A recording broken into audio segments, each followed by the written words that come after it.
Okay, so we're back for the next step, which is to complete the heating process by flipping the board over. When you flip the board over, make sure you do it very carefully. You don't want to jostle or jar anything, and also make sure it is completely cool before you attempt to move it. Not when it's warm, when it's cool. Alright, so now on the bottom side, we're basically going to repeat the same process we did on the top. Again, we're going to be covering off the 4 IC chips and the area right around the bottom of this IC processor and the bottom of this processor. And so unfortunately, I don't think you can see it on the video quality here, but you can actually see that the liquid flux is run all underneath the board here and is in the area. The bottom side I don't apply flux to. I don't feel it's necessary, and again, I've never seen a reason to do it. So again, grab our trusty heat gun, fire it up, and just begin heating exactly like you did on the top side. Same idea on the bottom side, constant motion, about 1.5 to 2 inches away. And again, the board will warp, and it's also, I'll mention, a little trickier to get this thing completely level on the bottom side. So that's kind of why it's hanging half off my table here. So again, just heating. Circular motion.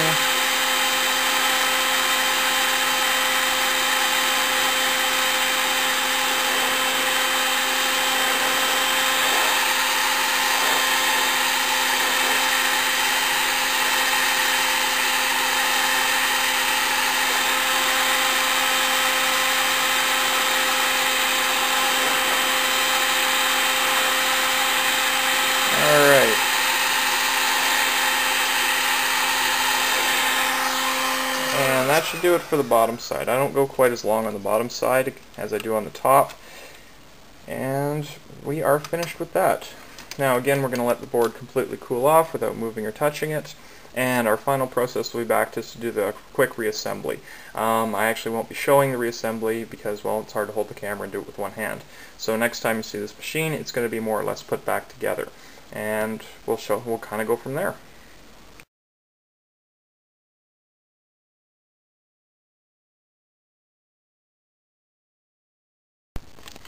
And welcome back to our last step here before the machine goes back together, which is actually putting the new thermal paste onto the board.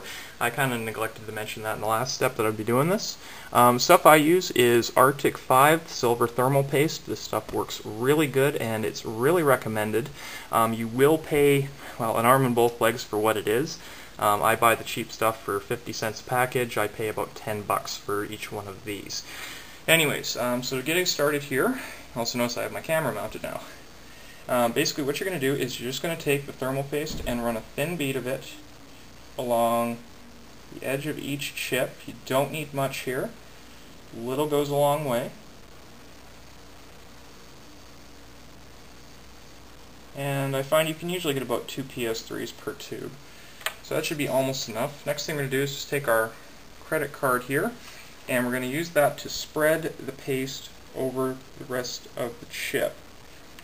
Now, like I said, you do not need much of this. We just need a very, very thin layer.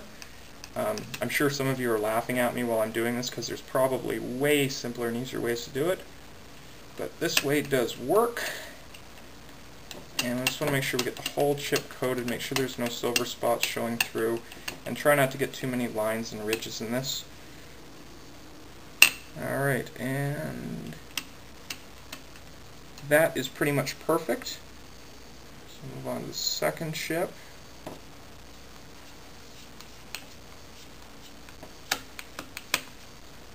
And again, just spread the stuff out,